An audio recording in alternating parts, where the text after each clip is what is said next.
Well, welcome back to another episode of Parker's Pensies. This is a podcast where we explore thoughts in philosophy, theology, nature, and life. I love thinking about cool stuff, so come think with me. Today, I have a very special guest.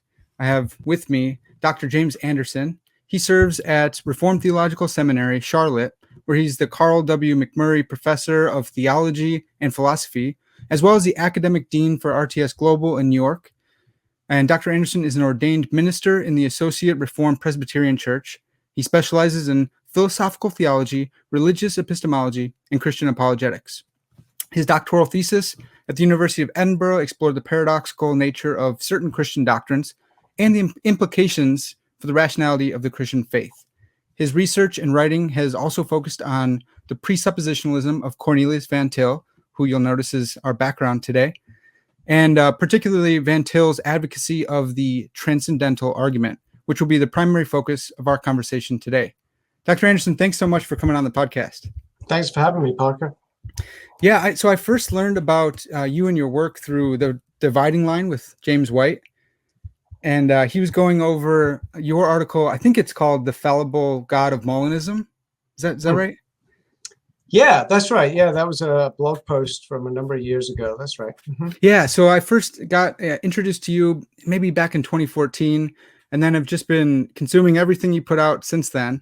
There's for the listeners, Dr. Anderson has a few courses on RTS, the app and online, going through apologetics, Christian philosophy. Listen to all those multiple times, as well as John Frame's, Andrew Hoffaker's, C.S. Lewis course, and there's a bunch of Ronald Nash stuff, which is really great too.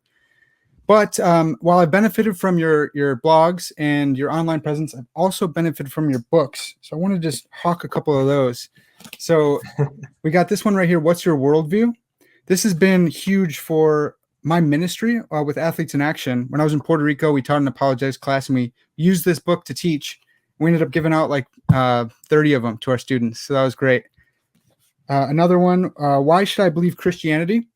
This is another great work at the popular level, but it's still really deep thought, just brought down. Dr. Anderson brings the top shelf cookies down to us. His dissertation turned book, Paradox in Christian Theology. And then I believe this is your latest, David Hume, Great Thinkers. Is this your latest book? That's the latest. Did I miss one? Is there another book in print that I don't have? Nope, that's the books. All right, for now. So, Dr. Anderson, I wanted to get into transcendental arguments with you today. Real quick, actually, I wanted to bring up this story. I told my friend I would. You were teaching at the Pastor's College, which is Sovereign Grace Ministry down in Louisville. And one of my friends there, while I was into your stuff, I said, hey, you should check out this guy, James Anderson. He's awesome.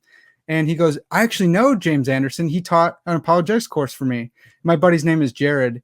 And a couple of the other students convinced you to play a trick on Jared. They hit his phone, and then his phone was ringing, and they kept on calling it. And you were getting really serious, really angry about it, and that was part of the joke. That was part of the joke. Yeah, you got to make sure people understand that was part of the joke. Yeah, but I didn't actually lose the rag. Right, but so what he told me was the best part of the joke was you acted completely serious, even to the people who were in on the joke, and so then everyone thought that you were just being upset, and you ended up pranking both parties, which was a great story. Yeah, so he can do it both. He can. That was a fun group. Yeah, he can do philosophical theology, and he can prank you with your cell phone. So, Dr. Anderson, you have 2 PhDs, one in philosophical theology and one in computer science. Is that right? Yep, that's right. What did you do your dissertation in computer science on? It was on algorithms for computer graphics rendering, specifically rendering cloth or simulating the movement of fabric. It was to do with a project that was looking at online shopping and possibly virtual reality shopping and some of the challenges of buying clothes online because you can't try the clothes on. Wow.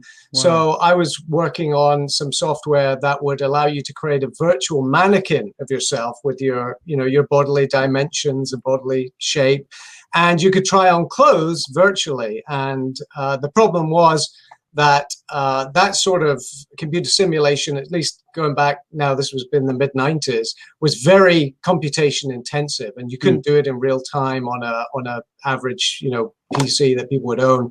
So basically, my PhD was coming up with a bunch of cheats, a bunch of tricks, corners that you could cut to simulate fabric in something near to real time, at least, long enough to keep the customer satisfied. Yeah. Wow. Okay.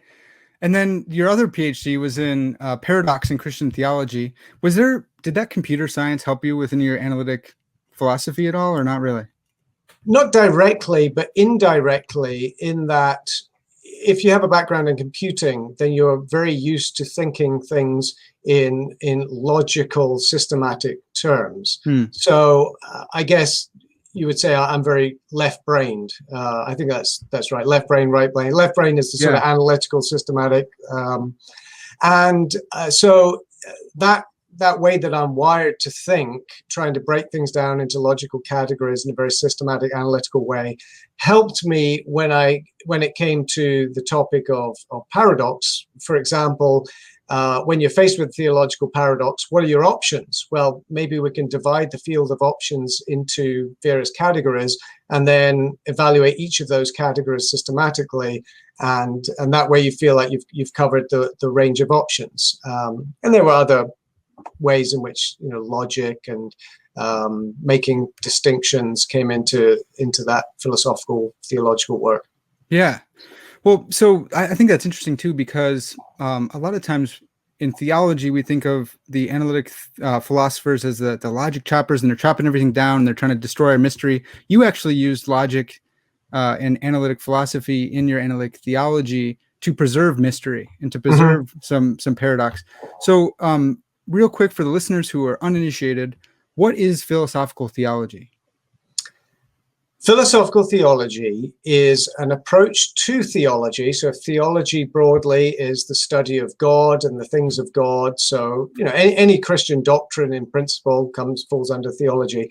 But philosophical theology is an approach to theology that applies the tools, the distinctions, the methodologies of philosophy, and mostly today that would be analytic philosophy, although not exclusively, but approaching the topic of Christian theology from a philosophical perspective. So I like to say to people, in philosophical theology, theology is the noun and philosophical is the adjective, because what we're doing is theology. That's what it's about. But the mode of doing it is philosophical in nature. And I don't think there's a sharp distinction at the end of the day between philosophy and theology. Yeah. But generally speaking, that's the idea. Approaching Christian theology with the tools, the methodologies, the vocabularies, the argumentation of the philosophical disciplines. Okay. This might be throwing a wrench in because I didn't let you know I was going to ask this beforehand, but do you find a distinction then between philosophical theology and analytic theology, or is maybe analytic a subset of philosophical theology? Any thoughts on that? Yeah, probably the best way to characterize it is that analytic theology is a particular approach to philosophical theology, because there are philosophical theologians who wouldn't identify themselves with the analytic tradition in philosophy, but conversely, any analytic theologian is going to be, in the nature of the case, engaged in philosophical theology. Okay. Yeah, that's really helpful.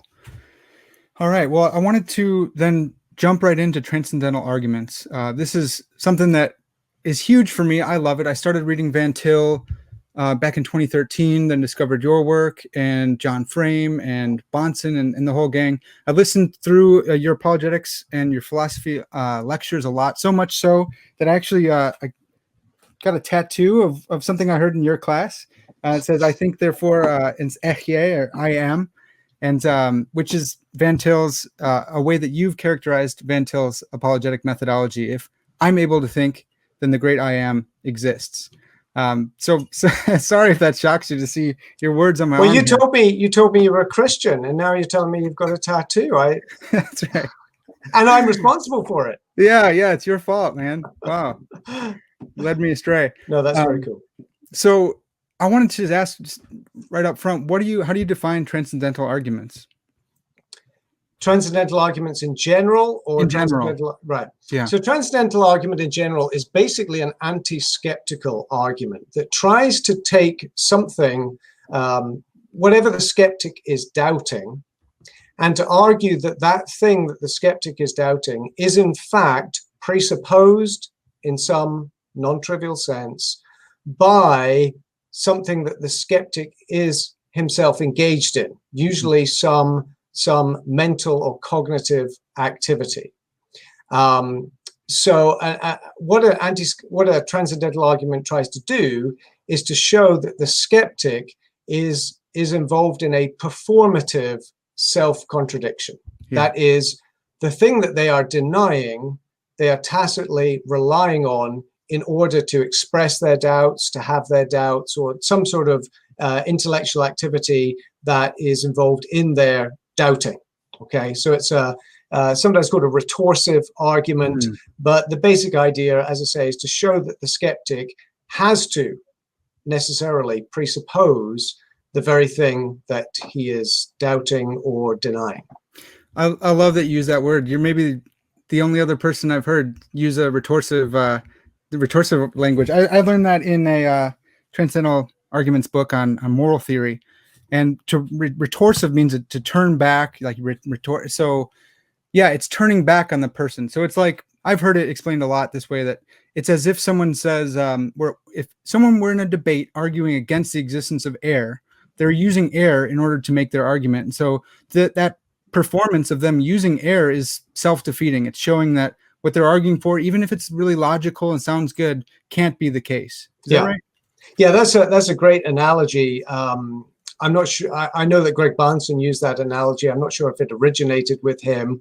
But yeah, the idea of someone who's arguing against the existence of air, but the whole time they are actually depending on the existence of air. They could not debate. They could not articulate their air skepticism or their anti-airism were it not for the existence of air. So we might put it this way, that the air is a physical precondition of debate, but what a transcendental argument is trying to expose are the metaphysical preconditions of debate. So not just physical things that we would need, but what metaphysically is required for us to think, to reason, to have veridical experiences of the world, various intellectual activities that we engage in. Yeah. Okay. So I thought before we go into like a specific transcendental argument for the existence of God, I thought we could stick with transcendental arguments in general for a little bit and see, are there other ones out there? So like I immediately think of Descartes' cogito ergo sum, I think therefore I am. Is that a transcendental argument? I think it is. And I'm not alone. For example, Adrian Barden, philosopher who's written on transcendental arguments, number of articles.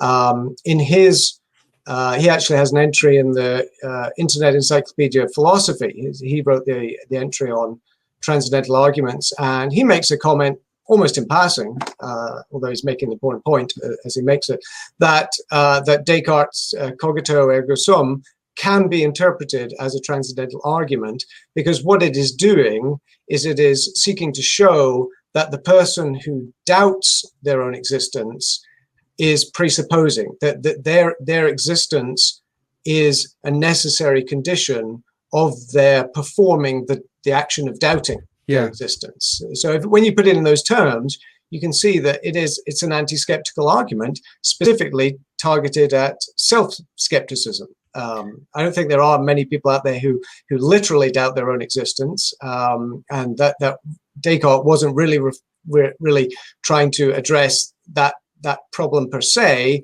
but in the process, the argument that he comes up with, what's the one thing I can't doubt, that's a kind of transcendental argument.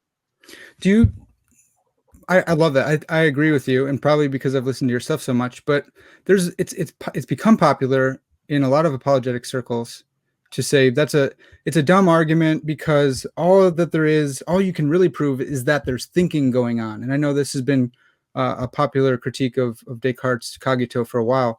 What do you say to that? To me, it seems successful. It seems like, I can't actually doubt my own existence because I have to be the one doubting. What would you say to that? Is it solid? Can we know that we exist through that argument?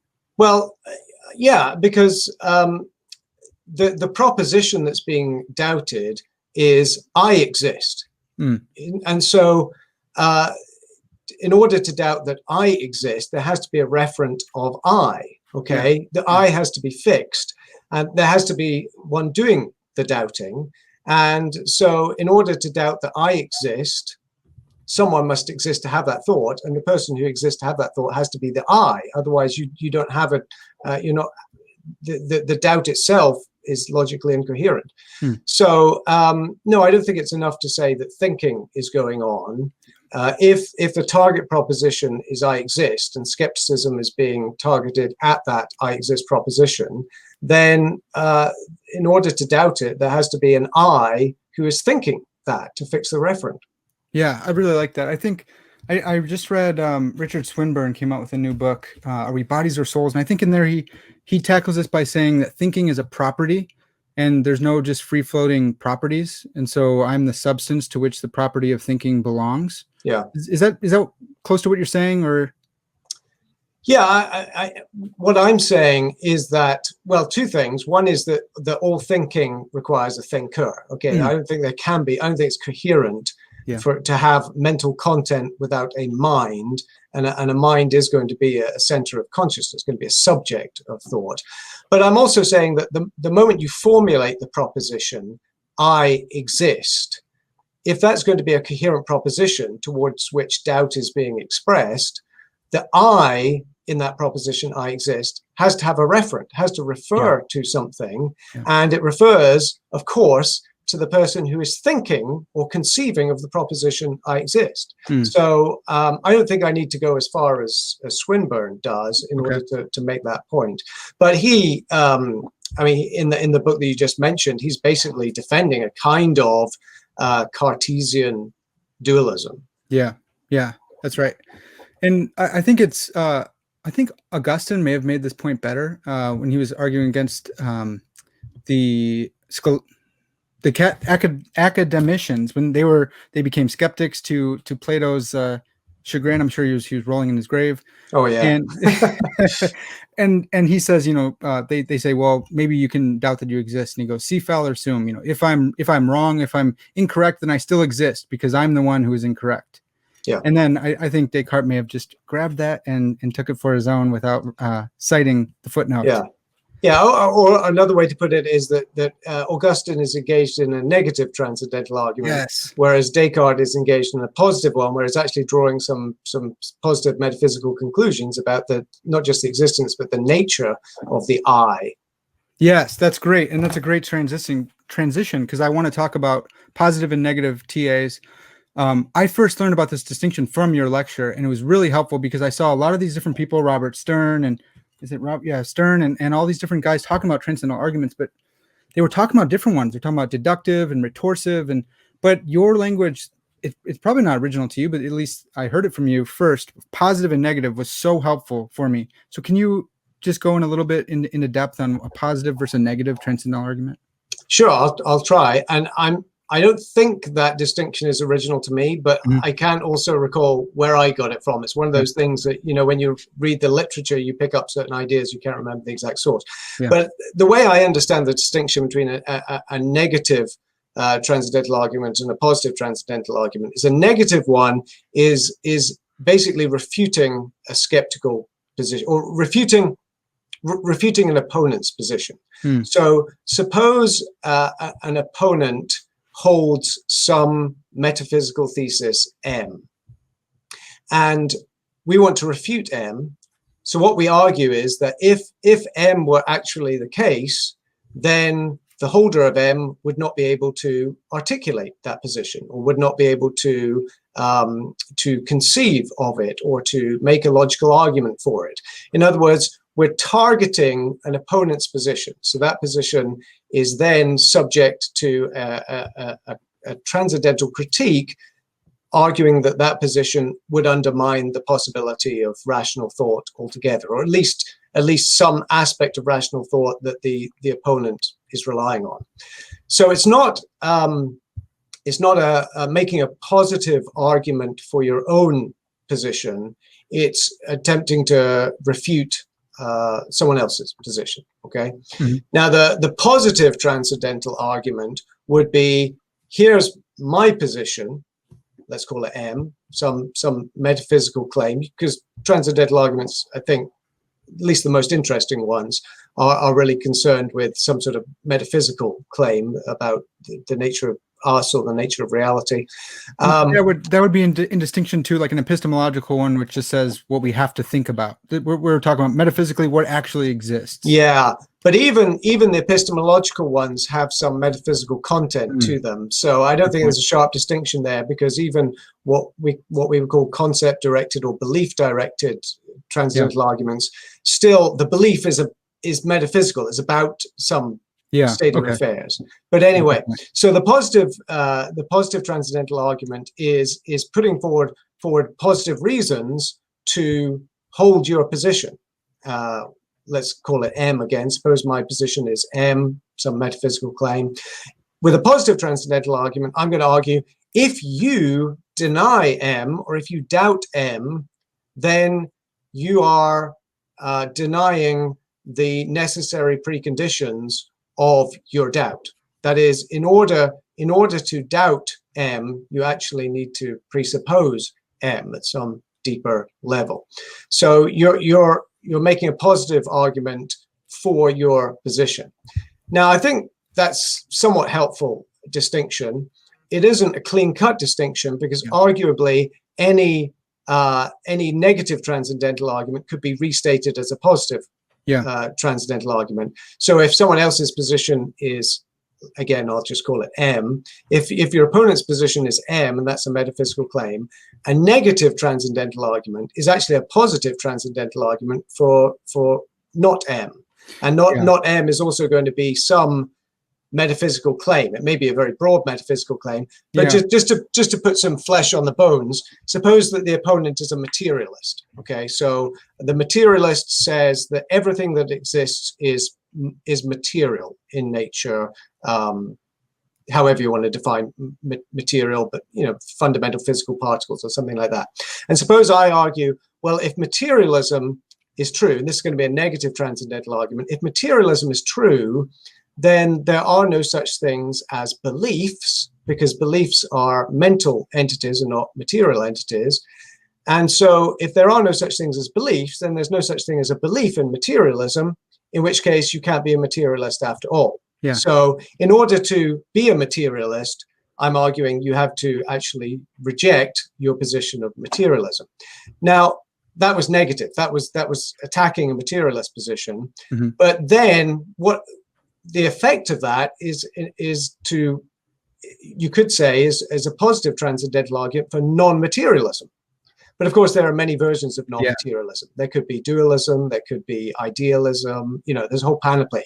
So if you think about the entire pie of metaphysical possibilities, if you knock out one slice of the pie, materialism, you're left with the rest of the pie of all the non-materialist metaphysical positions. And so you could say you've given a positive transcendental argument for the big leftover slice of the pie. Yeah. Oh, that's really good. I like that. I think I like your materialism one. I was thinking of like William Hasker's transcendental refutation of determinism, I think. And it's the same thing. If it's successful, then he has shown that materialism or that determinism is out. And so if determinism is out, then non-determinism, because this one's been reduced to absurdity. And then, like you said, it's that whole piece of the pie, though. It could be that's materialistic determinism is out, but we have divine determinism, and we have libertarianism, and we have all these other kind of isms that you then have to argue for positively for. He's targeting naturalistic determinism. Naturalistic determinism. Yeah, I should have said that. Yeah, and he's following C.S. Lewis in his Miracles, which I'm actually writing a paper for Dr. Van Hooser this semester, a Van Tillian analysis of miracles, because I think Lewis is actually doing, could be totally wrong, but I think he's following Van Tillian lines, unbeknownst to him, of course. But he starts with presuppositions in chapter 1, then he goes with 1 or 2 about how reason needs two levels of reality, and naturalism and pantheism only have one. Then he goes to a negative transcendental argument in 3, and then in 4. I think it's a positive transcendental argument, though most philosophers think is the inference of the best explanation, but they're probably right. I'm probably wrong. We'll see. But I think you're right about miracles, Lewis's book Miracles, in that he does adopt what, for all intents and purposes, is a presuppositional line of argument. Argument against naturalism as being, unable to account for the reasons, us having reasons for our beliefs. That's good, Lewis. Yeah, well, and again, I got that from you and John Frame. I wonder, do you use the language self-defeat, or do you like that language for a negative transcendental I argument? sometimes use the language of self-defeat. You could speak about self-refuting positions. You could speak about self-defeating positions. I think these are loose terms for any position that you show to be to ultimately undermine itself in some either it's inconsistent with its own truth, or it's inconsistent with its own rationality, being held rationally. Okay. Yeah, I'm still waiting for that day where I can use, like, I think maybe Plantinga uses this, where self-referentially incoherent. Like, that just sounds so great if I could say that someday. But I'm nervous to say it because it's a really strong claim. I wanted to just briefly introduce people to your dissertational work. So I love transcendental arguments because I read your stuff and I want to join the conversation. I want to make my own. My TEDS professors usually aren't all that impressed with my work, but I used for this the last semester, I used your McCrew and your Rapt to argue for Trinitarian Mysterianism, which is a term that you didn't choose yourself, but I think fits your view. I argue that the Trinity is a mystery, but it's a warranted mystery because, like you say in your book, incomprehensibility gives us, we would expect to not be able to fully comprehend God. And then connecting that mystery to the one and many mystery that we find in reality. And so, yeah, sure, the Trinity is a mystery, but so is reality, and the mystery matches. And so I wonder if just real briefly you could do a better job than I just did of talking about how incomprehensibility makes sense of the Trinity. Well, I'm not sure I would put it in those terms. I wouldn't say that divine incomprehensibility makes sense of the Trinity. Yeah. It's actually a rationale for, in a sense, excusing the fact that we can't make sense of the Trinity, which makes it sound like it's a bad thing. I don't think it is. Yeah. But what I argue in the book is that the doctrine of divine incomprehensibility serves as a defeater. Yeah. Okay. Or at least it contributes to being a defeater. A defeater is some belief or experience that undermines another belief that you have or would have. So the way that I look at it is we have positive warrant for the doctrine of the Trinity from Scripture. And as you know, in my book, I argue for a particular model, leaning heavily on Plantinga, of how it is that we come to know that Scripture is the Word of God. And then from Scripture, we have teachings about God, that there is one God, and there are these three distinct persons, Father, Son, and Holy Spirit. So you have this positive biblical warrant for the components of the doctrine of the Trinity. So that's the initial belief that we have as Christians based on Scripture. And then there's a potential defeater in the fact that when we reflect on these claims, it seems as though they're in logical tension. And I won't get into the details of why, because they've been well covered. But basically, it's the oneness, threeness problem of the Trinity. So how is it that each of the persons, how is it the Father can be God, the Son can be God, and the Spirit can be God, and yet they can be distinct? It has to do with identity relations, and there's various ways that you can articulate the problem. So if there is this logical tension, well, someone would say, well, that actually defeats the doctrine of the Trinity. If it's contradictory, then it can't be true. And what I say is, well, to say that it's contradictory is moving too quickly. There may be a seeming contradiction, but there are a number of considerations that allow us to conclude that although it seems to be a contradiction or seems to involve some logical problem, that isn't actually the case. And the doctrine of divine incomprehensibility is part of the argument for why we shouldn't jump to the conclusion that it is contradictory. So we can say, well, it seems to be inconsistent. Doesn't that give us good rational grounds for thinking it is incoherent? Well, if God is incomprehensible, then we shouldn't be all that surprised that there are elements or teachings about him that we can't rationally comprehend, that we can't spell out in a logically perspicacious manner. So if that's the case, then the inference from seeming contradiction to actual contradiction isn't a warranted inference. Certainly the doctrine of divine incomprehensibility would be one reason not to follow through on that inference. And there are some others that I articulate in the book. Yeah, you do such a great job just right now, but also in the book. And for those who are following along in theology, Oliver Crisp just came out with a book called Analyzing Doctrine, and he actually uses Dr. Anderson's approach in his book in the chapter on the Trinity. I thought that was great. Another example, I'm not sure if you use this in your book, or maybe you would want to distance yourself from this, but C.S. Lewis talks about this with the Flatlanders. And, imagine you drew a little stick figure and he became sentient. You made him sentient, whatever. Just it's an analogy or thought experiment. So you talk to him and you say, hey, look, I know you live in 2 dimensions. I live in at least 3 or 4 dimensions, whatever, how many we live in nowadays.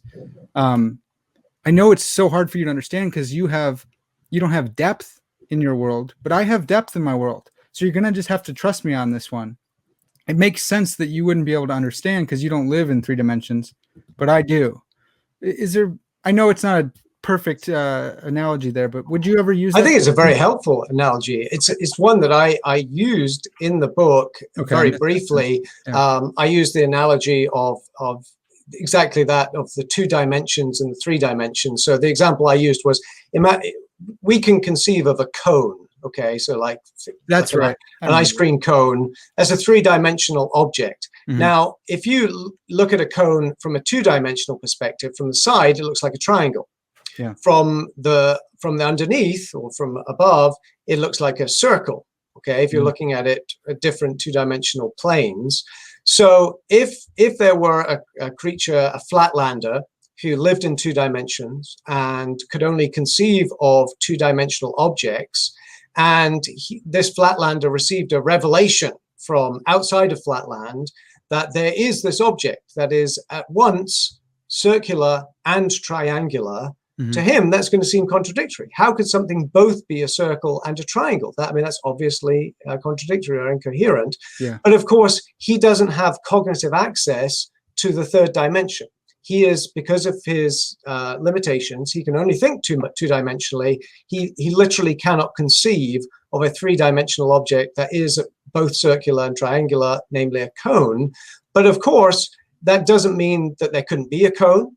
It doesn't mean that someone from a 3-dimensional world couldn't communicate those claims to him. And it doesn't mean that he wouldn't be warranted in believing them if it was a suitably authoritative source that was giving those to him. So I use that flatland analogy, and Oliver Crisp in his recent essay in that, or chapter in that book, he takes that and kind of runs with it and develops it a lot more. So I think it's very, very helpful. Obviously, we're not saying that the Trinity is solved by adding spatial dimensions. Right, that's not the point. Yeah. Although I think there have been some people have tried to do that. Yep. But it's an analogy saying that there's an extra aspect of reality that we don't have access to. But if you did understand that aspect of reality, then you could see how these paradoxical claims can be resolved. Yeah, I love that. It's been so helpful for me as well, because I work as a campus missionary as well. So I'll just draw a little stick figure. And so basically I'm relying on Chris' work and your work and C.S. Lewis just to introduce people and say, look, it makes sense, right? It makes sense that there would be this gap in ontology between me and a little stick figure, right? If he could be something. And it's been so helpful for people, instead of me having to say, use some terrible analogy and get yelled at by the little Irish guys on And That's right. at Heresy, Patrick. So yeah, I don't talk about eggs or water or anything like that. So really appreciate that. Moving that back to transcendental arguments, it seems, I could be totally wrong here. It seems like you like to focus more on science, induction, those kind of arguments rather than the one in the many problem. Is that fair? Is that a fair assessment, or? I don't think it's a matter of want so much as opportunities that have arisen. So I wrote an article quite a while ago now, I think it's dated 2005, where I compare the epistemological arguments of Cornelius Van Til and Alvin Plantinga and argue that there's actually some striking similarities there. If knowledge, then God, is that?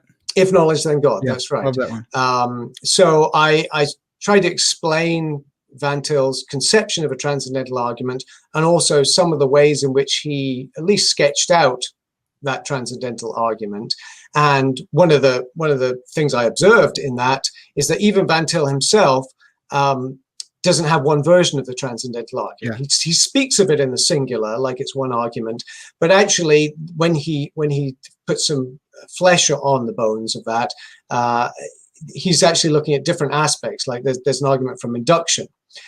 There's an argument from the one and the many. There's an argument, sort of a Kantian argument from the rational order of the world.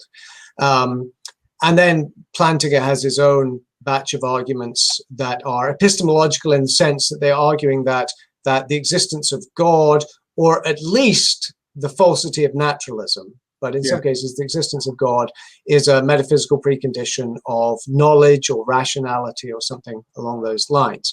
So in that article, I did talk a bit about the one and the many argument. Yeah. But I have not had the opportunity to further the discussion of that particular aspect of the transcendental argument, much as I would like to. Okay. But I found I was very interested in the argument from logic, because that comes up a lot in presuppositional apologetics, the idea that logic presupposes God. It was one of Greg Barnson's triad of arguments, and I thought it just needed to be stated more rigorously. So I basically teamed up with Greg Welty, who's done some really groundbreaking work on what we call theistic conceptualism, to formulate this argument from logic. So that's taken a lot of my attention, partly because once that argument's out there, it gets discussed and people are responding to it, either affirming it or criticizing it, and then you feel an obligation to defend your argument, like you have a child and someone's bullying your child and you want to step in and defend your child. Right. So I've probably written much more about that in the recent Hume book. Of course, Hume is well known for articulating the problem of induction, and I think that there's scope for a transcendental argument on the back of that, which I discussed a little bit in that book. So I don't really have a particularly good excuse for not talking more about the problem of the one and the many, although I think it is more challenging. Every time I reflect on it, it's an argument that seems to have tremendous potential, but in order to articulate and defend it, I think it requires quite a bit of work. Yeah. So it's a project that you don't want to tackle in a half-baked fashion. Right. I definitely agree with that. I think that this is a project I'd love to work on at some point, is using your work to say, hey, the Trinity, it's not irrational, it's a warranted paradox or warranted mystery. We can believe that. And then pairing that with the mystery of the one and the many. But that means we have to do a lot of work in modern metaphysics and trace out the problem there. So it's not just this ancient problem that Plato wrestled with. No, it still pops up today all the time in the problem of ambiguity or vagueness, right? And so you have to trace it down and show. But I think what's really interesting, which an interesting project I'd love to work on or put it out there for other people, is all this Bavinck scholarship coming forward and his organic motif, which I think probably influenced Van Til in his unity and diversity talk, showing that vestigia trinitatis, like these fingerprints of the Trinity all around creation, not in various triads, though, John Frame might disagree with that, but rather in this unity and diversity that we find all over. It's on our coins, e pluribus unum. And so I think that your work can be very, very influential in that conversation. So I'm hoping to see that. I'm hoping to work on it myself. Maybe just us talking about it, other people get excited about it. But I think your work's going to have to be, because the Trinity, we can't just cut corners and make it like completely comprehensible for us if we want to argue for it. So yeah, and the challenge with this particular argument is, on the one hand, you want to defend the claim, and this is how Van Til puts it, that the ontological Trinity is a precondition of rationality, or precondition of intelligible experience. And exactly what he means by that, of course, can be debated. But he clearly thinks that there is a transcendental argument, or an aspect of the transcendental argument that concludes with the ontological Trinity. Yeah. Okay. But at the same time, Van Til thinks, and I think, and you think apparently, that the ontological Trinity is itself mysterious. Right. That is, it's not something that we can state in a precise, logically consistent fashion. So you've got to navigate this tension between, on the one hand, arguing that X is a precondition of rationality, but also arguing that same X also transcends rationality. Goes beyond what we can rationally comprehend. Now, I don't think that that's an impossible task, but you have to take in the measure of it before you seek to accomplish that task. Yeah, and it is a lofty, tough project, and one with a lot at stake, because we're talking about the very nature of our God, and there's a lot of room for error there. So with that in mind, and with that, how nerve-wracking that is, let's move on to one that's less terrifying. Can we talk a little bit about your human-inspired transcendental argument? Sure. Yeah. That's coming from this book, published just recently. And so the human-inspired argument, again, you've already broached it with your talk of Van Til, and it is Van Til inspired as well, but it's from the problem of induction, or it has to do with induction, which becomes a problem if you're not a Christian, apparently. So can you lay it out for us? Do you have it fresh in your mind, or? Sure, I can try to.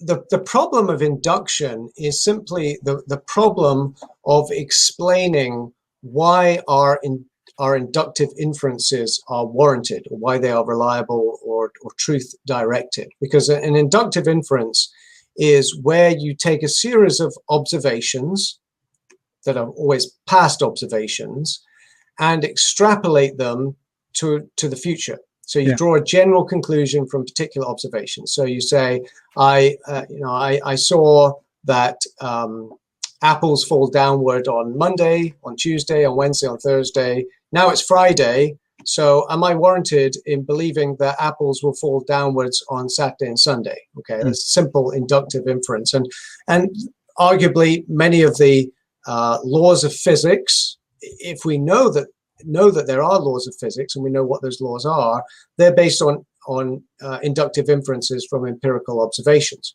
What Hume observes is that these inferences have a presupposition, or an assumption behind them, namely that nature is uniform, that it is uniform across time and uniform across space. In other words, the way that the universe operates in the past is also how it will operate in the future. And the way that the universe operates here, where we're making our observations, is also how it operates in other parts of the universe that are far distant from us and we don't have empirical access to. So all of our inductive inferences, all of these extrapolations from a limited sample of empirical observations to very, very general, supposedly universal conclusions about the laws of nature, depend on this assumption of the uniformity of nature. And Hume argues that, well, he has a very restrictive epistemology where either something is true by definition or it has to be confirmed by immediate sense experience, has to be known as a matter of fact, as he calls it, by immediate sense experience. And he argues that on that basis, you cannot know, that nature is uniform. It's not true by definition, because there's nothing illogical about a chaotic universe. The idea that apples could fall upwards on Saturday and Sunday is quite consistent with the laws of logic. There's nothing. It's not true by definition that nature is uniform. There's a possible world where that could happen. Yeah, that'd be another way to put it. Yeah, there's a possible world in which the laws of nature do not operate in a predictable fashion, or there are no laws of nature at all. Sure.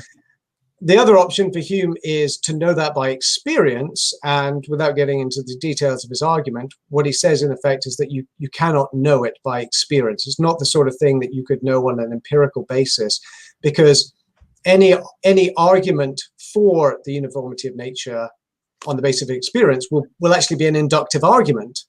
And that's the problem in the first place. You can't argue inductively for the reliability of induction. And that would be viciously circular, right? Exactly. It would be, it would be viciously circular, in that you would have to assume the very thing that's in dispute. So on a Humean basis, he's right. There is no solution to the problem of induction.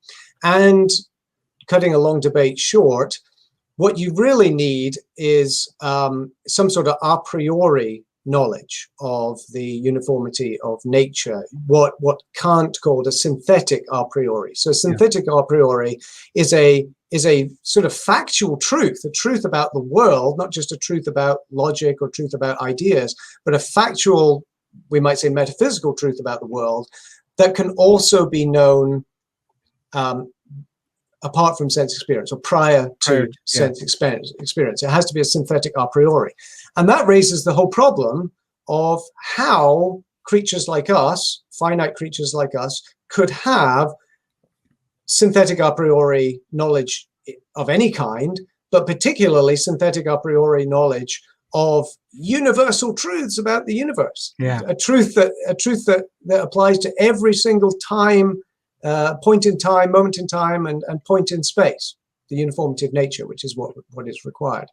And Kant has his particular answer. I mean, it's famous. This is one of his most famous arguments, that we can have synthetic a priori knowledge as long as basically we make the human mind active rather than passive. So we actually impose the uniformity of nature on our experience rather than knowing it from experience.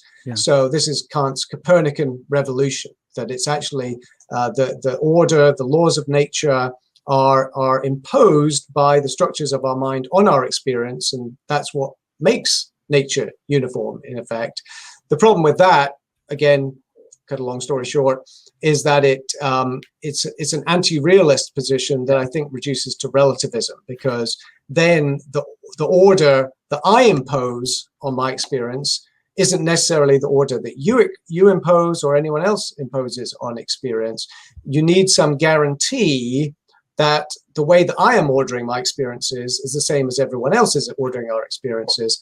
And also there's the problem that, as Kant himself admits, you don't really know reality as it is in itself. You don't know the Ding an sich, the numetal. You just know some subjectively constructed reality, the phenomenal world.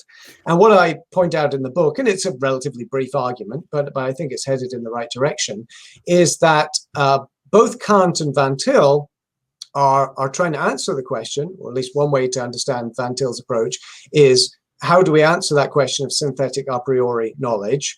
And whereas Kant gives us a anthropocentric solution to it. Man-centered. Van Til, right.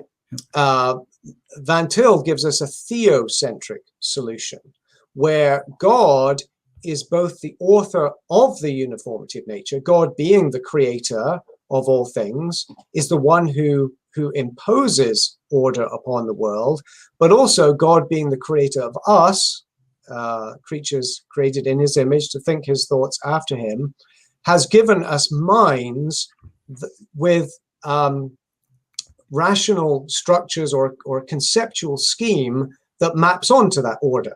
So God, as the author of nature and also as the author of our minds, becomes the guarantor of the the fact that our minds are able to interpret the world objectively in a right way, and we can know the objective laws of nature in that fashion. Yeah, I love that. It's so great. And I think that maybe you use Nash's or Gordon Clark's analogy of there's these jars for explaining Kant's transcendental idealism. So why isn't Kant's anthropocentric, man-centered view, why is that wrong? Well, as you said, it leaves you in the skepticism because there's there's the jelly out in the universe, and we're jelly jars, and it's crammed into our jar. Why do all the jelly jars, if they're sentient, why do they think that all jelly is shaped like jars? Well, because they are jars. But how do I know my jar is the same as your jar? Or if you're using the sausage crank, you put sausage in. How do I know that when I'm cranking it and sausages are coming out for me? Why? Maybe this guy's got hot dogs and I've got brats, and so it's making it so subjective to the individual because there's no guarantee, like you said, that my concepts, which project out into the world, or at least the framework inside that's interpreting the data, how do I know that's the same as yours? And in Van Til's view and the way you're formulating it, we can have guarantee of that because God made us to know his thoughts, and there actually is structure in the world. Is that right? So there's structure out there, and we have concepts to. Yeah. So there's sort of two things that need to be in place. Actually, three. Okay. There's the world, the natural world has to be objectively ordered. Yes. Okay. So there have to be objective laws of nature. It has to be a predictable, orderly place. That's component one.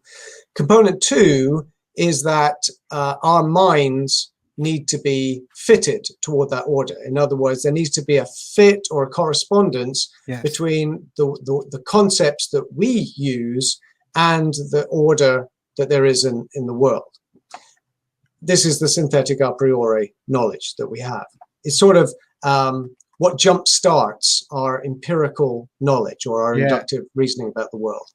And then the third component is, of course, there needs to be uniformity in our minds. That is to say that all of our minds need to be fitted in the same way. So I need to know not only that my mind is fitted towards the world, but that your mind is also fitted towards the world, so that when I draw reliable conclusions, they're going to align with your reliable conclusions, and that we can all do scientific investigation together and have a consistent corporate knowledge of the natural world. Yeah, I love that. And every time I hear you say that, and every time I hear people talk about this, it reminds me of the kid's toy where you have different shapes and you got these pegs and you got to put them in the right one. And it's got to match up. And it just makes me think that we all have to have the same holes, the shapes in our head. And we go out and we find the square, and we find the cylinder. Yeah, cylinder. Thank you. And we have to put them in there. And my holes have to fit your holes, as we're looking out and saying, okay, here's a triangle, and put that in there. And I think even deeper than that is there has to be a justification for believing that mine are the same as yours. And ultimately we'd find that in scripture, right? That God has said this times and seasons will continue. We have this justification we've made in God's image to think his thoughts after. So we have like these metaphysical beliefs. We also are epistemologically, we have warrant for our belief that the future will be like the past. Is that right? Yeah, we do. I think certainly Scripture reinforces our confidence that nature is uniform, and there are texts about the Lord maintaining the heavens and the earth, and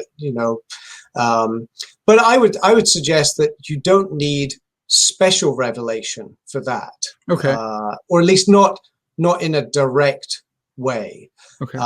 We don't need chapter and verse in Scripture to tell us these things. I think these are things that can be known immediately by natural revelation, either by a natural knowledge of God, which of course Calvin speaks about, and if we have a natural knowledge that there is a creator God, then in a sense the uniformity of nature falls out of that fairly naturally. But we could even say that we have an implanted knowledge not just of God, but of the uniformity of nature. It's one of these intuitive or immediately known, to use the Plantingan terminology, a properly basic belief. We have a properly basic belief in in the uniformity of nature. And that still requires a theistic basis, I suggest, because you have to explain where that properly basic belief comes from. It can't just be wishful thinking. It has to be warranted, or it has to have some rational basis to it. So I don't think the naturalist can just say, oh, it's a properly basic belief, because you have to explain why that belief would be warranted. And that's a big problem for a naturalist, to explain how these a priori beliefs could in fact be warranted. Yeah. Okay, that's really helpful. So we don't need a proof text of tossing it out, but it does make sense within our grander, theistic framework. And it makes perfect sense that God would implant us that way, or put that in our concepts in order for us to think and reason in his world, where that is a necessary thing to have thoughts, to think in according to inductive reasoning. That's great. I really like that. I love using this. It can be kind of cheeky or whatever to use, but when you're talking with someone who thinks that Christianity is just complete blind faith, irrationalism, and bringing up the problem of induction, and well, how do you know that the next step that you take on the concrete out there won't turn into Jello? Like, what reason do you have for believing that on your worldview? Like, help me make sense of that, because I know it never has in the past, but you've never died in the past. So if we use that reasoning, will you never die in the future? Of course not. So what's your justification for thinking that the laws of nature will continue to hold? On my worldview, it makes sense because I believe in God, and yeah, I do have some proof texts as well, but within this greater theistic framework, right? Yeah, God is holding all things together. He's told us that he's doing that. He's created us to think this way. Whereas in your worldview, you think chance is just acting on matter over time, and so of course you do think this way. But I think you think this way because God made you that way, and you're living in God's universe. So come on over to this side and have some warrant, have some justification for walking on the concrete and not stepping in Jello or thinking. Yeah. And that's one of the things that really appeals to me about the presuppositional approach, is that basically you're arguing, look, you're already halfway there, because you're tacitly relying on the assumption that this is a created universe, a created and providentially sustained universe. You're just not acknowledging what's necessary for there to be a created, providentially ordered universe. You're not acknowledging the God who provides the foundation for that. Yeah, that's excellent. I want to move now to the Lord of non-contradiction. I know it's a real tricky one, and we're not going to be able to get into aspectual shape of beliefs and stuff like that probably. But is that cool? Do you think we can broach that topic? Sure. Yeah, I'm happy to talk about that.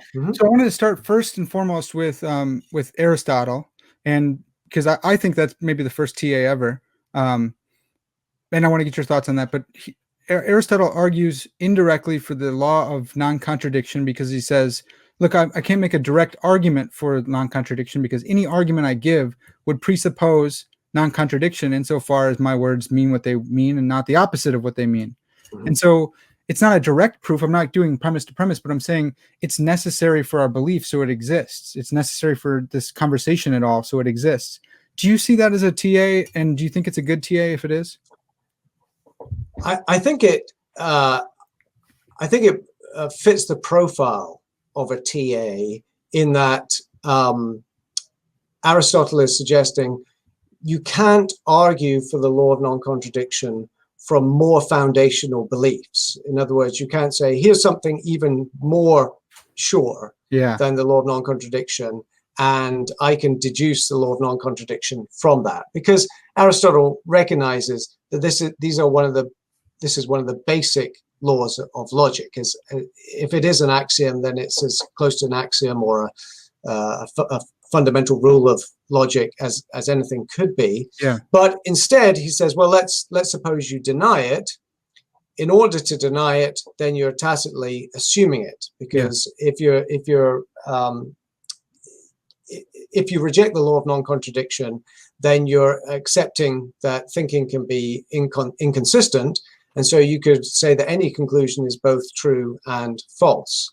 It opens the door to any kind of contradiction, and that undermines any kind of logical argumentation at all. At least that's the idea. Yeah.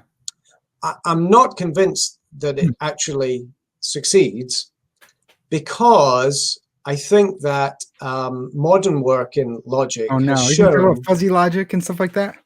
well, not so much fuzzy logic as Okay. non-classical logic Okay. or paraconsistent logic.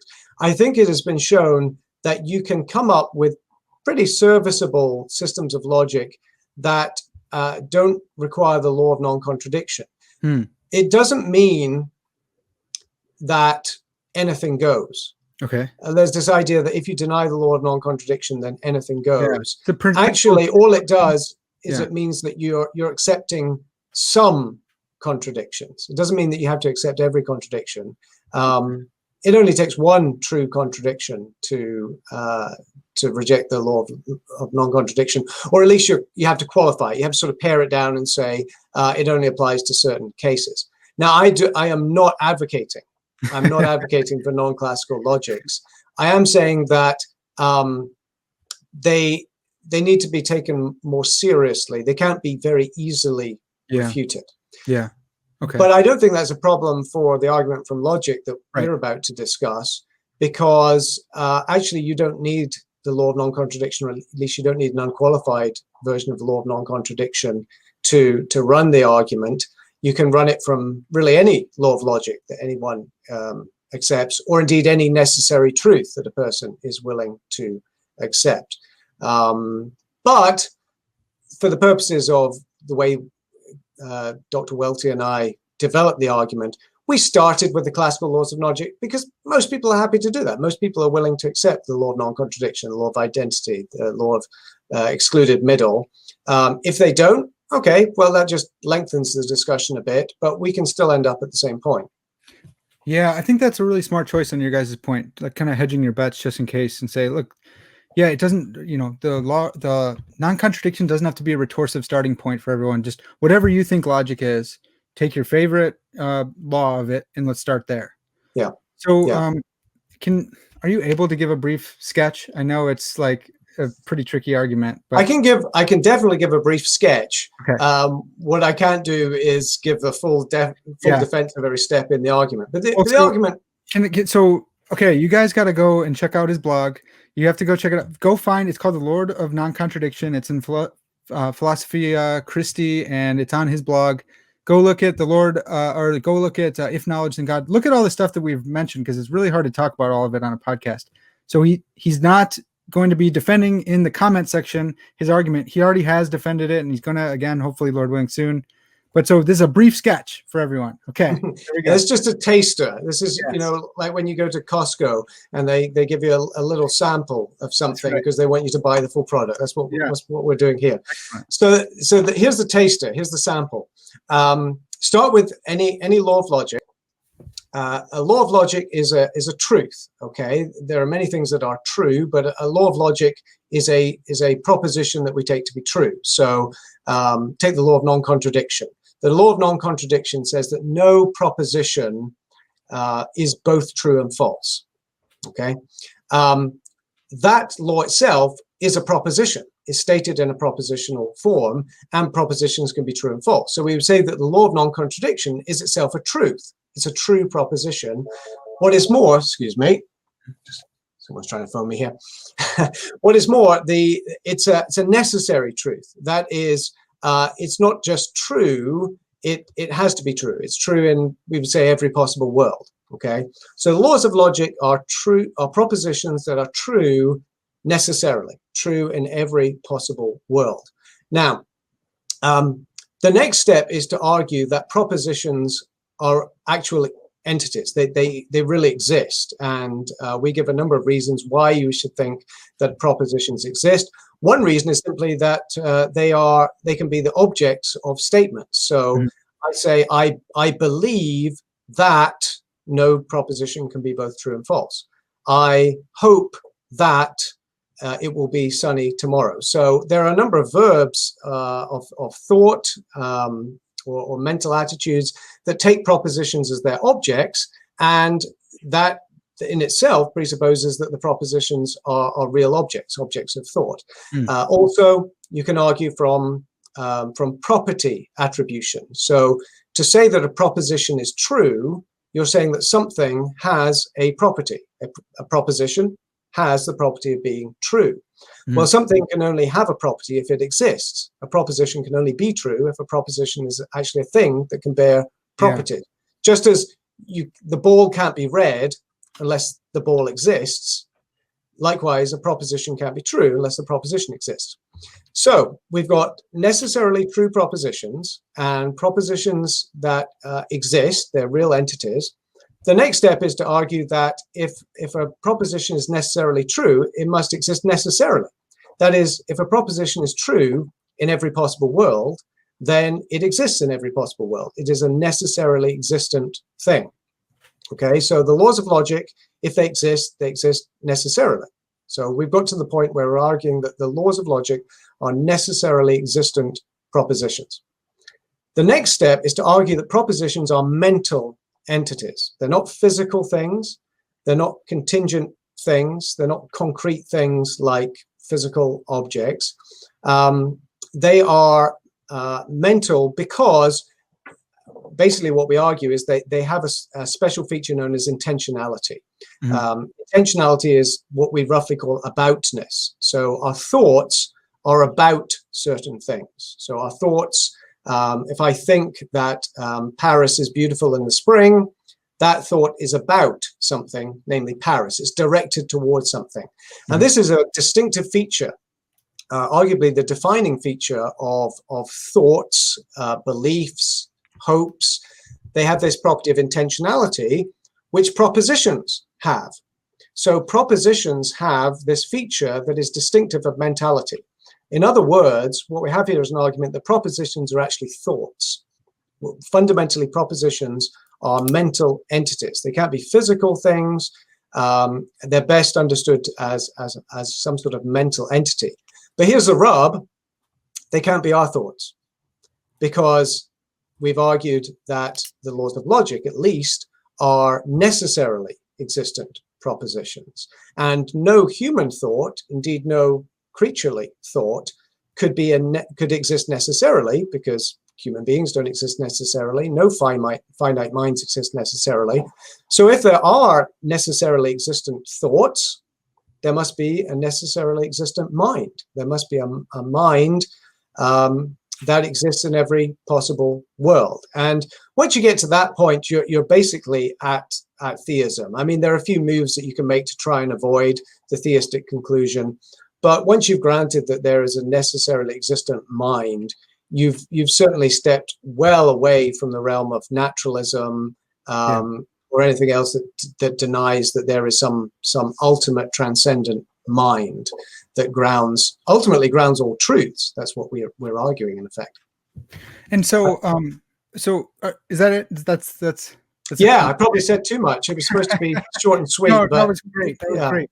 I'm just thinking initially, because Lewis, in his argument from reason, he goes, well, right now we haven't got to theism, we've got to idealism. And so I'm thinking, could the idealist affirm what you've just affirmed? But I think the difference is we have thoughts that are about propositions, whereas these propositions, like the law of non-contradiction, necessarily exist. So there has to be a distinction between me and the mind in which the law of non-contradiction exists. So it can't be idealism. I'm different than God, right? Would this preclude idealism? It depends what we mean by idealism, right? I mean, I mean, there's a theistic idealism and there's a non-theistic idealism. Yeah. So I'm thinking absolute idealism, maybe like pantheism, panentheism. Okay,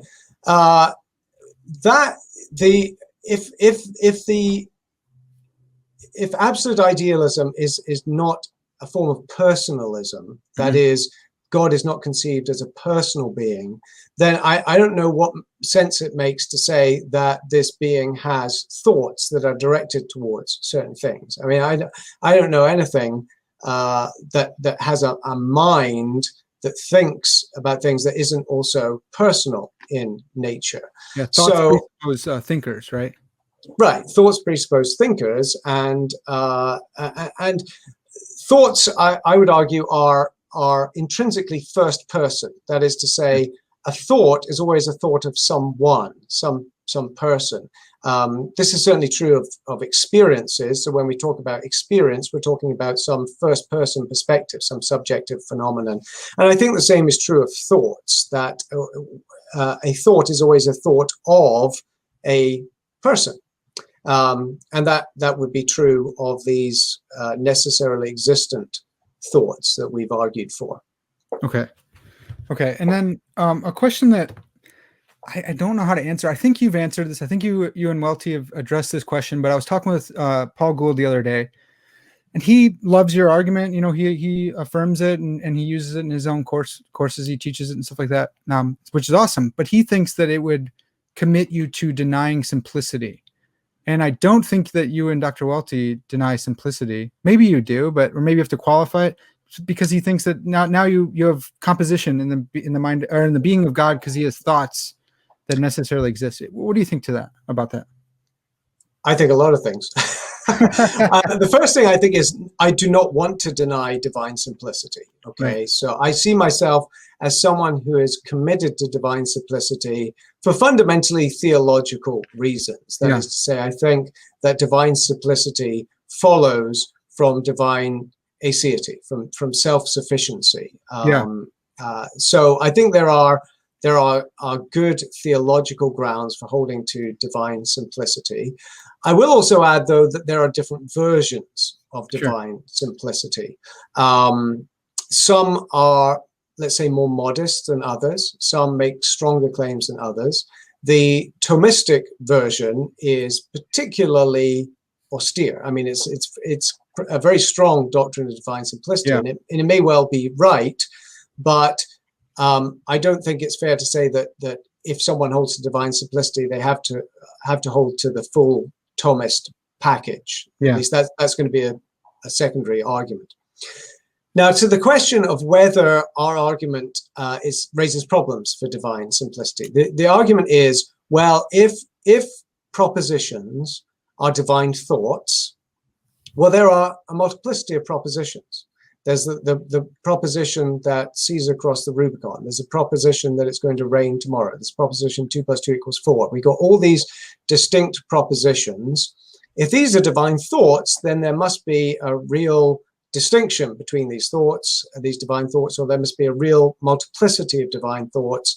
And if these thoughts are diverse rather than one, then either there's something outside of God, which doesn't seem to make a lot of sense, that God's thoughts are something outside of him, or ad extra, to use the theological term, or they are ad intra, they're within the being of God, but then God isn't a pure unity in the way that divine simplicity wants to affirm.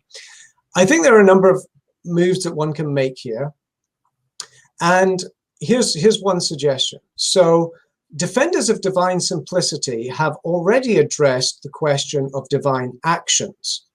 Mm-hmm. And the argument is, well, God acts, performs a range of actions. So God parts the Red Sea for Moses. God, various biblical historical events. The God great acts of redemptive acts of history. So there are many acts, or a multiplicity of acts that God performs or God engages in. And defenders of divine simplicity have argued that really there's just one divine action, one unified divine action, that from our perspective appears as a multiplicity.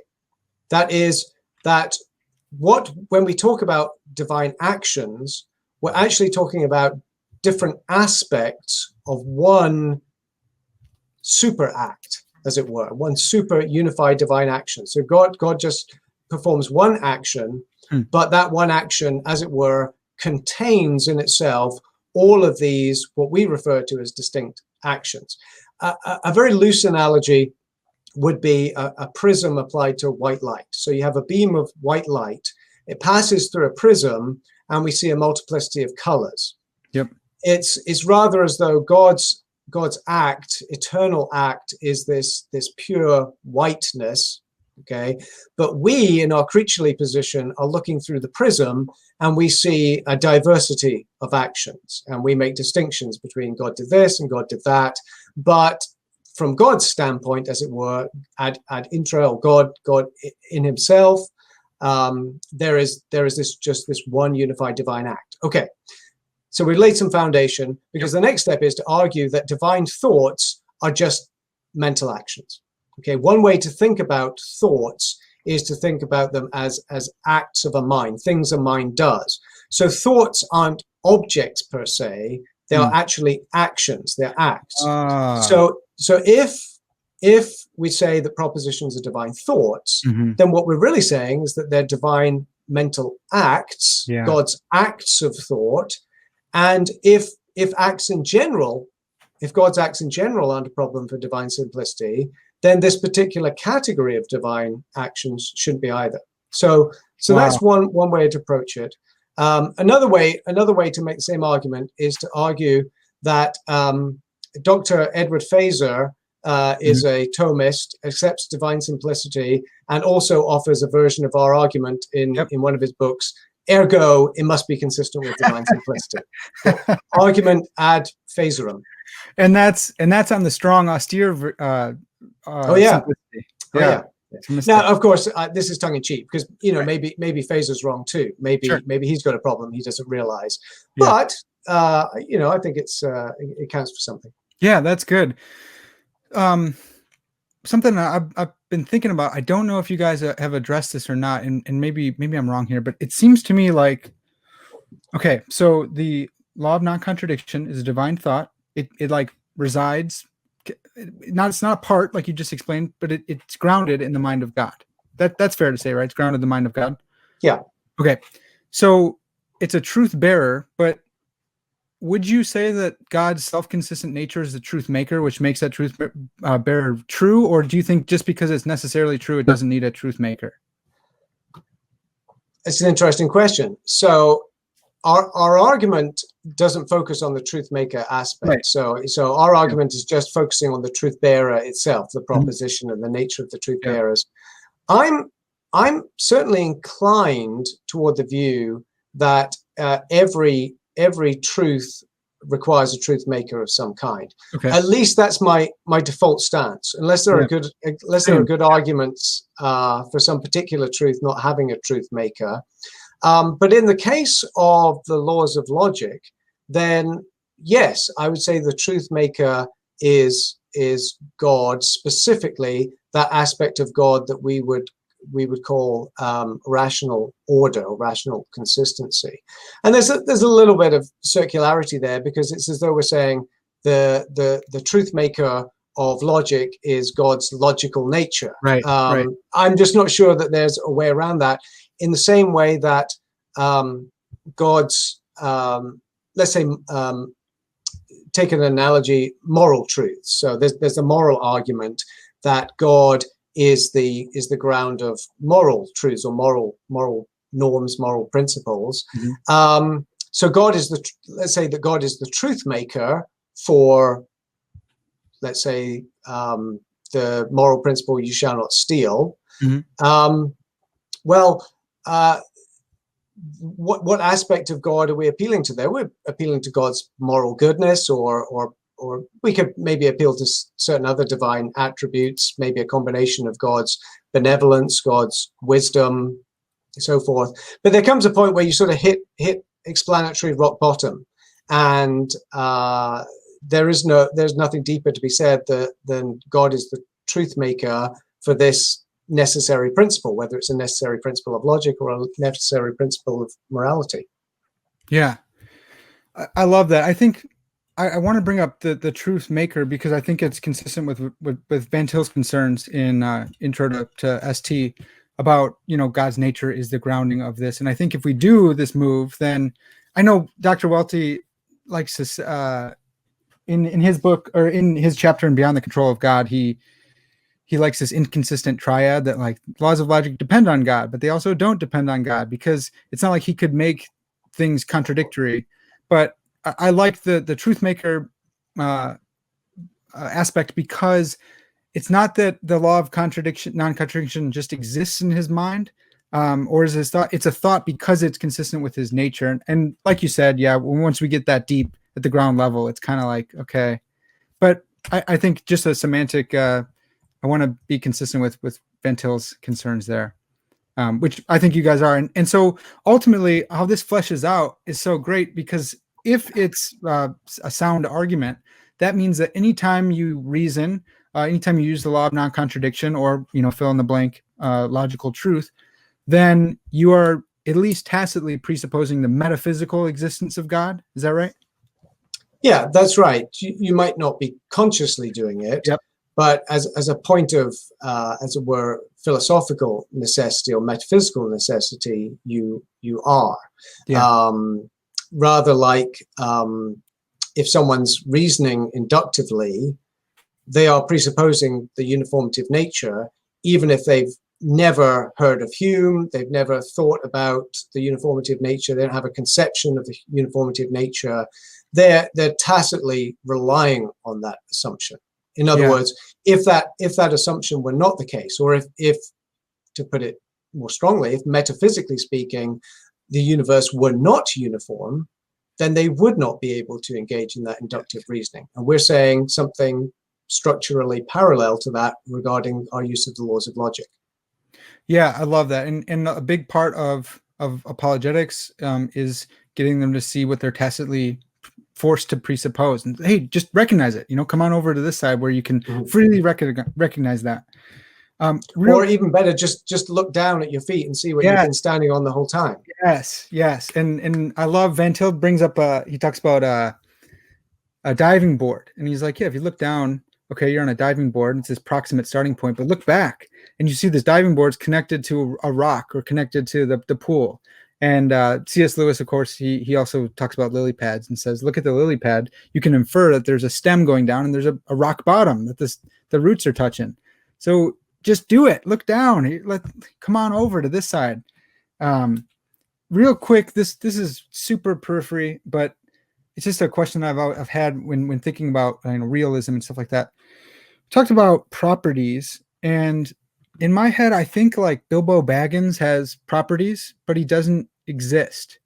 And so I'm having a hard time with that. Like, he has this property of being short or a hobbit or whatever, but he's a fictional character, right? So unless he exists in like Tolkien's mind or now in like the book or in your and my mind, I don't know how to think about that. Yeah.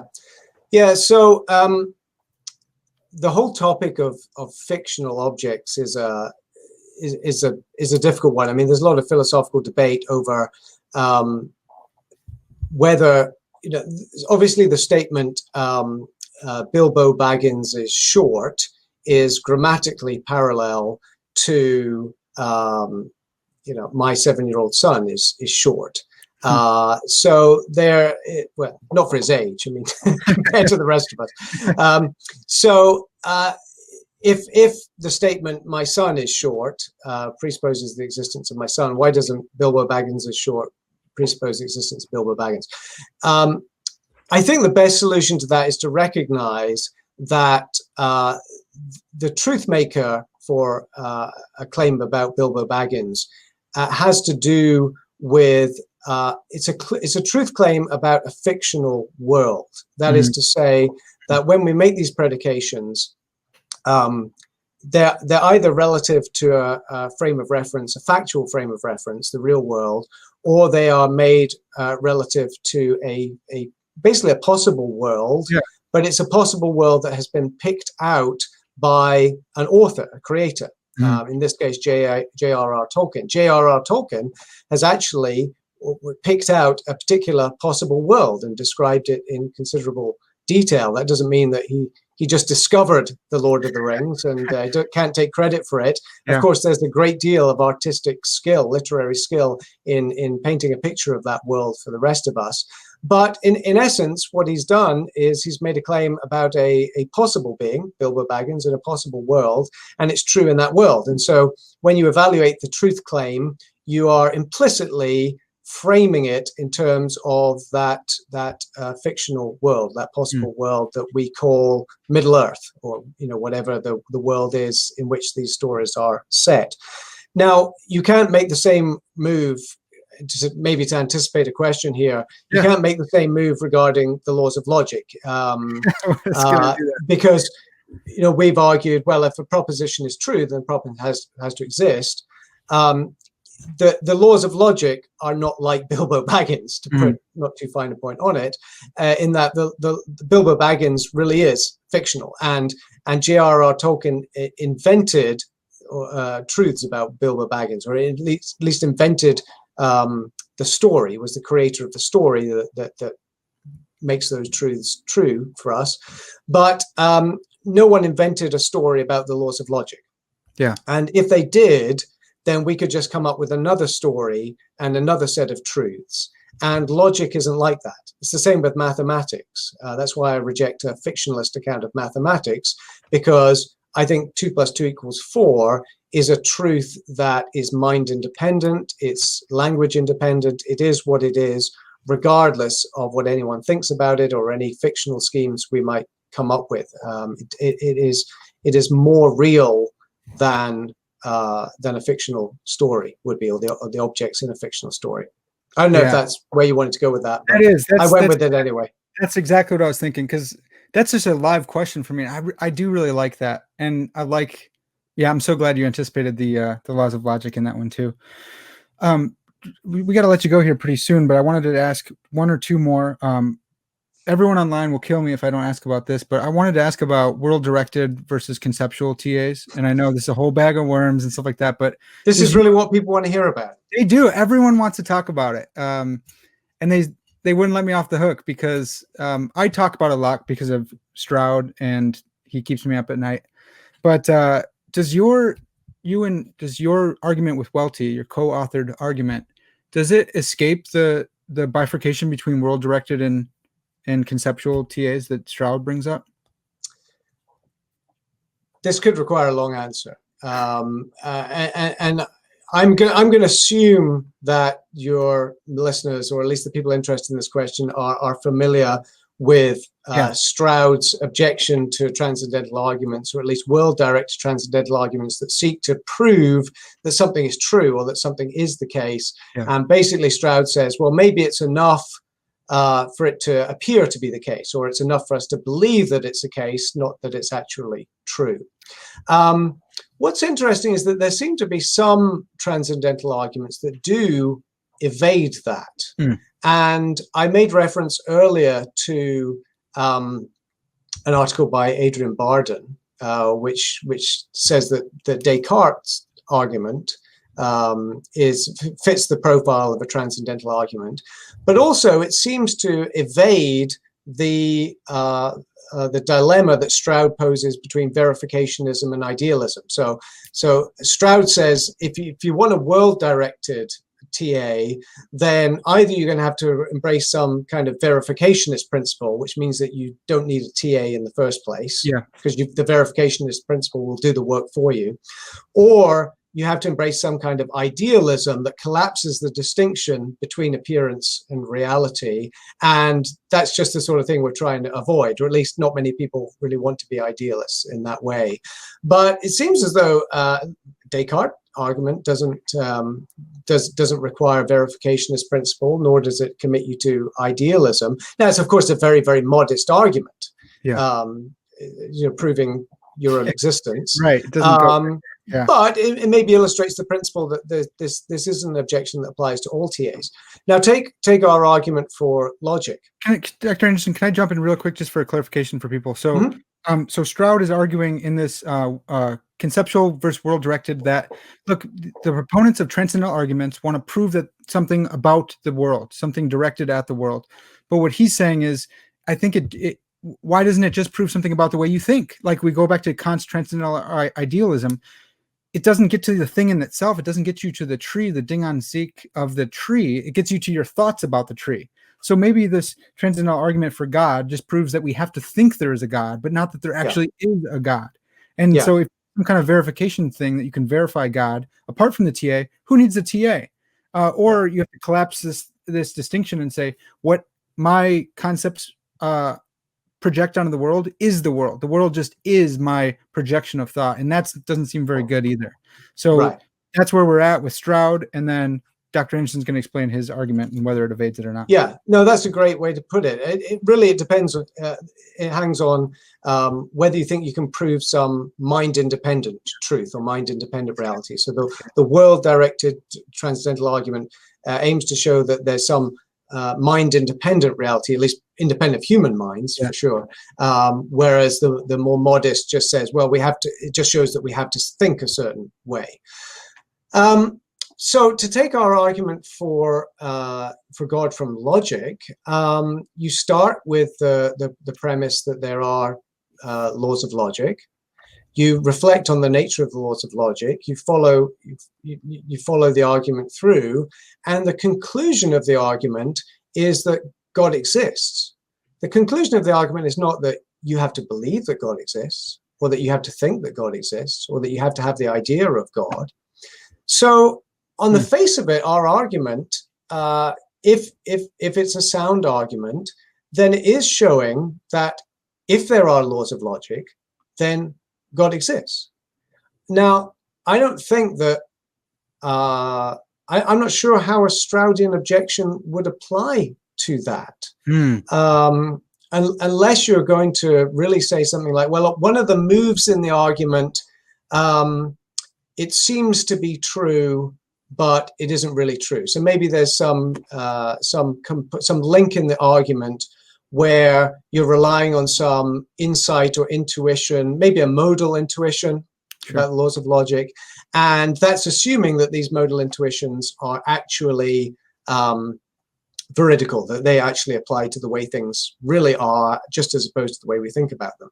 Okay, I'm just not sure really how problematic that would be. I think any argument relies on some modal intuitions, and if someone wants to say we can't trust all of our modal intuitions, or unless you can prove that our modal intuitions map onto a mind-independent reality, you haven't succeeded.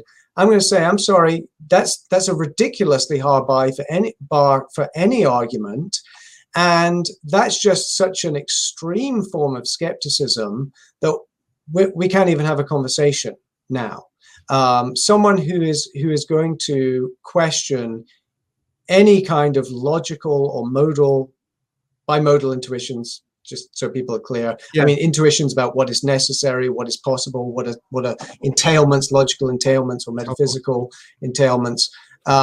If someone's going to cast doubt on all of that and say, well, unless you can verify that, then you haven't succeeded in your argument, I'm going to say, well, okay, but in that case, you've given up really any kind of if you can't trust those intuitions, then you can't trust your reasoning at all. So in a sense, that kind of objection is super skeptical. It's so skeptical, it's utterly self-defeating. Another way to approach it is to say, well, let's suppose that transcendental argument for the existence of God just is a modest transcendental argument. All it shows is that we have to believe in God, or that we have to think. It's unavoidable that it appears to us that there's a God. Seems pretty good. I mean, got an argument that. Excuse me a second. Yep. Got an argument that someone thinks that's really good. They're giving you a call. I know they're phoning in with applause. Someone says, that's not. If I've got an argument that shows that someone has to believe in God, or in order to be consistent, they have to believe in God, or they have to presuppose God.